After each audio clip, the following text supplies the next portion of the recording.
Hello, hello. How's everyone doing? We good? I think we can give a bit more energy to that. How are we doing? We good? Lovely stuff. How's the day been so far? Everyone got a few gems? Lovely stuff. First and foremost, I think it's only right to say massive shout out to KFC and for putting on the Kentucky Club. This is an amazing, amazing event. I'm sure there's a lot of people in here that are probably thinking, "Rah, I wish I had something like that when I was growing up." And ultimately, as you know, got the one and only Ollie Watkins. Can we have some noise, Ollie? There we go. And we're just going to have a conversation about his career and some of the lessons that, even though he's a professional footballer, might be very useful for everyone in here. But before we go into that, KFC put out a tweet and it asked people, what is the most embarrassing moment you had in your first job? And some people responded. And I thought I'd share a few of these just to, make people realize that it's okay to make mistakes. These things happen. And to be fair, some of mine are probably more embarrassing than this, but shall I read a few of these out? I'm going to get Ollie to respond to these as well. So first off, we have Michael Bartley. You ready? So, working for a high street coffee chain, I accidentally put a 0 on the end when I ordered a box of 1,000 straws. I have no idea how many boxes were delivered, brackets, lots, but the company marked the straws as out of stock for the entire UK the next day. That's a lot of straws. I hope this is when they were like paper straws, not plastic as well, because the environment, but that's a story for another day. Next up, we've got Michael Cook. So, worked in a football stadium, thought you had to empty barrels at the end of a game. You didn't. Wasted over 100 pints of beer. It still haunts me. Expensive. Very expensive. Last one up, we've got Martin Grump. And he goes, I remember putting hand washing liquid in an industrial dishwasher at work's canteen. The bubbles filled the kitchen to the point that the fire brigade turned up in breathing apparatus to ensure everyone got out. It's a lie.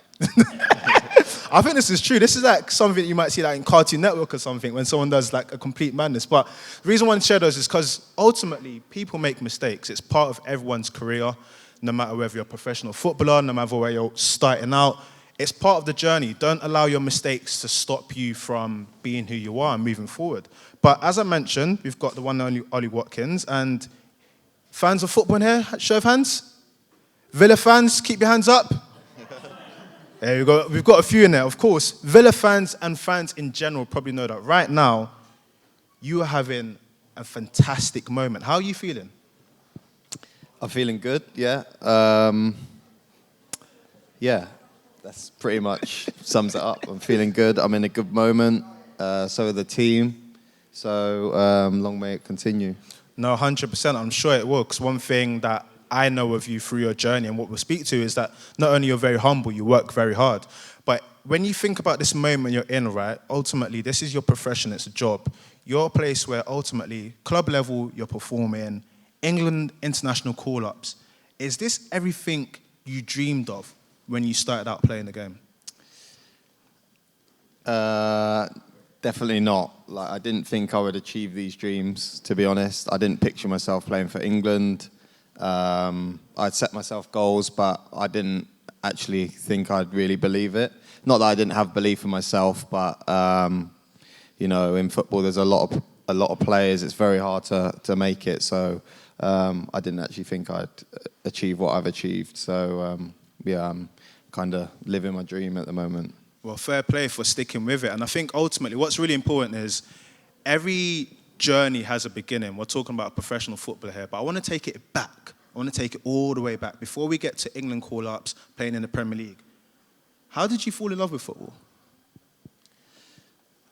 Just when I was young, really. I was always kicking a ball. I was always out in the street. But one day, my friend come over and he invited me to football and football training. And from there, I just fell in love with it. And playing every day with your friends, I think that's where the passion comes.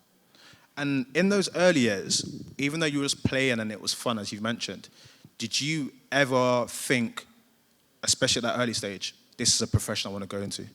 No, definitely not. There was a lot of hard times. I can remember ringing my brother when I was 16 saying I wanted to quit because it goes from the stage of playing with your friends all the time to going into a profession, and I didn't want that pressure, so I wanted to just enjoy it with my friends, and I didn't want to go into that, so he had to talk it out of me.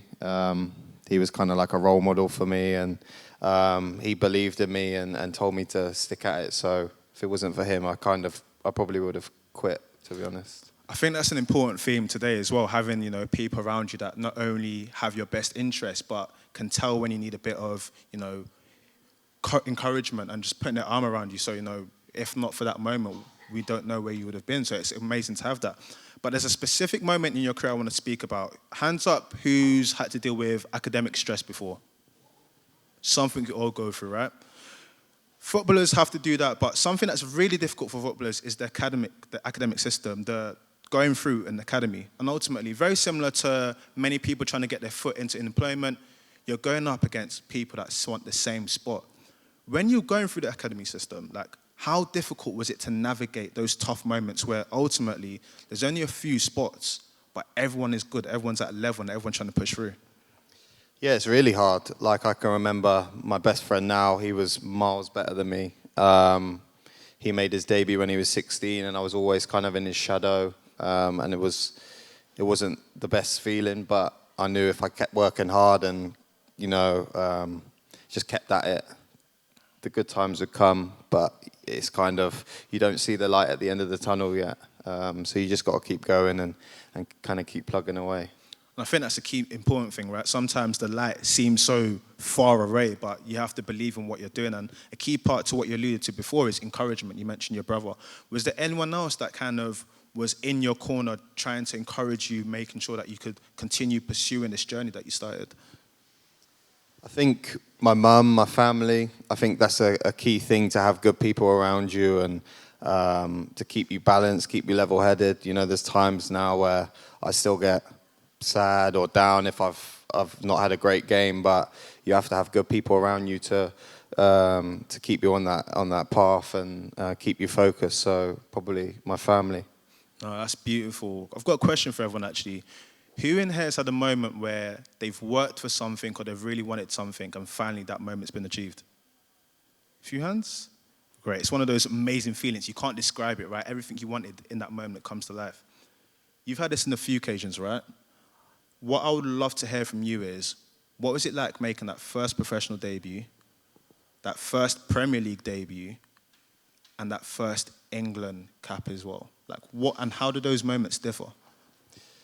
I think, obviously, you've reached your goals, but I'm the kind of person that once I've hit that milestone or I've reached that goal, I'm always setting a new one. I'm never content. I'm always striving for more. So it's a lovely feeling after, and you get recognition from friends and, you know, the outside attention. But then I'm kind of back to the drawing board, back to the training field, trying to improve and get better. And that's a key theme, right? Because there's a lot of people in the room now that will have moments where they've achieved something, but ultimately they know that they need to keep going. Like, what are some of the things that kept you motivated, or how do you continue to have that motivation to keep going, even though, as you've mentioned, you've achieved something that's quite big? Yeah, I feel like even now I've been in the Premier League for this is my 4th season, but I've not achieved anything yet. I feel like there's so much more to give in life, and not just as a footballer, but just trying to be a good dad, partner, and like I said, just be a good person.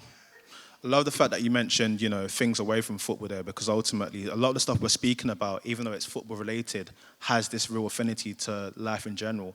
And one thing I definitely wanted to speak to you about is there's 2 moments in your career that really stick out to me. There's a moment where you have to go on loan to non-league, and there's a moment where you actually leave home. You leave home for the first time and you sign for Brentford.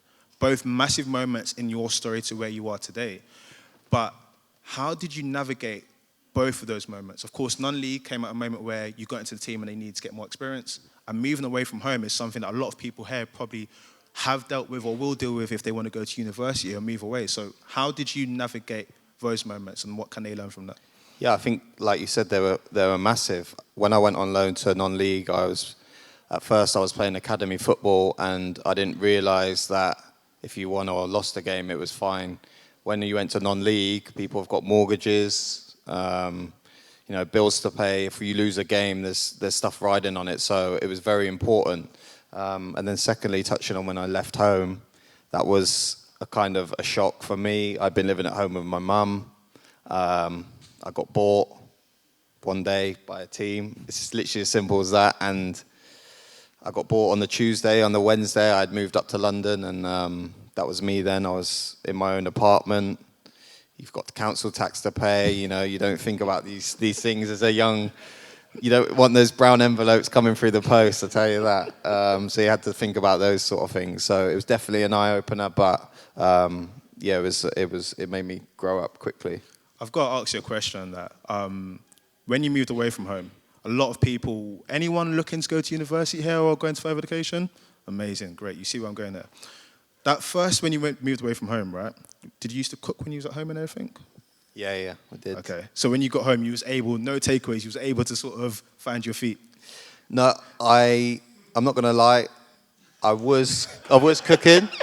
Then I started to earn some better money, and I started to, I was on Uber Eats and stuff like that. But then that had a long-term effect on me. So I got back to the drawing board and started, cooking my own food.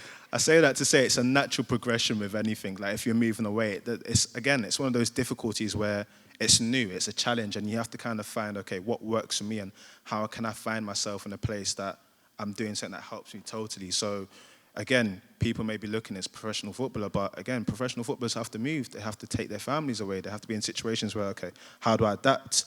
Being at that age, one day thinking that you're going to go training the next day, then have to move, and was this a deadline day signing as well? Was it just? No, it wasn't, but it had been going on for a little while, and I thought I'd never been bought before, so I'd never had that process. I thought I'd be able to go back, get my stuff, move in slowly, but I got bought on the Tuesday. On the Wednesday, I was training with my new team. Wow. And looking for apartments, so. It was definitely a shock. No, fair play for going through it.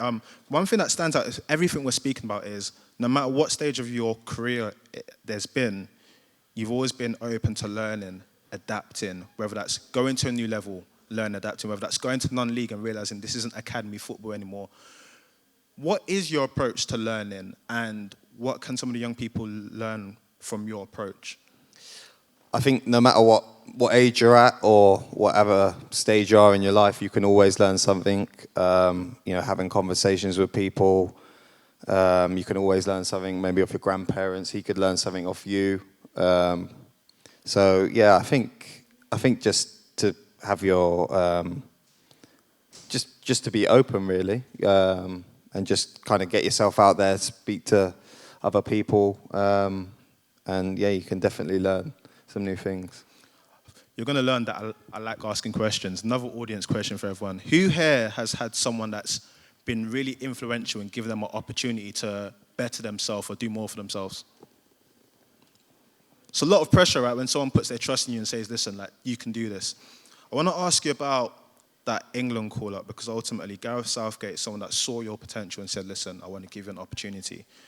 What I want to ask you specifically, though, is what attitude do you take to making sure you can maximize an opportunity? I think treat it like it's your last opportunity. So putting 100% in, making sure you've kind of left everything out there, whatever it is, and then you can walk away knowing you can't give any more. Solid answer. Back to where you are today. Ultimately, we've kind of whizzed through your career, and it's been a career that has been, trailblazing, records broken. But thinking about that career in totality, there's been a lot of hurdles that you've had to overcome naturally that people may or may not be aware of. There's been a lot of difficulties being a professional footballer and trying to make your way to where you are now. Thinking of that, what are some of those things off the top of your head that you've had to either overcome or deal with, just so people here can get a picture that ultimately we're all human beings and we all have to face difficulties in our career journeys? I think just sacrifices, a lot of sacrifices. When you're 18, you start to party and stuff like that. Whereas I've got a game on a Saturday, so I can't go out on a Friday. Sometimes I have training on a Sunday, so I can't go out on a Saturday. So you definitely miss a lot of opportunities, the social side of it. And then traveling, you're always on the road, in the hotels. So yeah, it's a very lonely process, but you know, when you kind of have the opportunity to play on the pitch and score in front of so many fans, it's definitely all worth it. I think that's quite beautifully said, because as you've said, even though there is some suffering sometimes, the process and the beauty it brings on the other side of it is always worth it if you put the work in. And sometimes there might be something that you are without for a small while, but believing in what you want to do and pushing forward can reap great benefits. Have we seen the best of Ollie Watkins yet?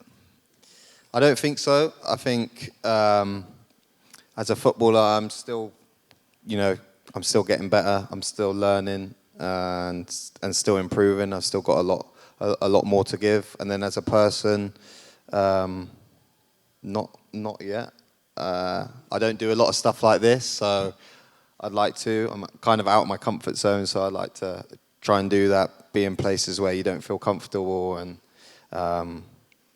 trying a different side of things. I think you smashed it personally, and I think ultimately as well, a lot of the young people here, in terms of whether that's networking or going to different things, they are probably in the same position where it's not your comfort zone. But I always say that in life, you have to be comfortable with being uncomfortable. Ultimately, there's no growth if you stay in the same place. So, I mean, for all of the young people here and yourself, like, massive big up for taking those steps, because ultimately we can all stand still and decide not to do anything, but nothing ever moves forward. So it's a big shout. One question I'd love to ask people is, we've spoken about a career journey, right? And ultimately that spans over years, it can span over months. But if you could think about everything you've had to go through within your career and think back to a young Ollie Watkins, what's the one piece of advice that you'd give to that young Ollie Watkins? Ollie Watkins. Definitely not Ollie. You got me. No, but I'd just say trust the process, be patient, and maybe not be too hard on yourself. I've got to where I am because I've put pressure on myself and I've strived to be the best I can and get to where I am. But also there's been times where I've been too down and I've not been able to enjoy some moments, and I look back and think, maybe if I wasn't as hard on myself, I could have enjoyed those moments more. So, I'd say that. I think it's a beautiful one, because ultimately everyone in here is going to go through moments where you want something, you're working hard, and you put so much pressure on. But as you said, enjoying the process is such an important part. Sometimes, especially because all of you are so young, you don't want to rob yourself of the youth. Yes, work hard, but enjoy the experiences around you. Like, life is difficult, but it doesn't mean that you shouldn't have fun moments and great moments. And ultimately, they can be balanced there. But Ollie, thank you so much. Can we have a round of applause, please? Thank you. Thank you.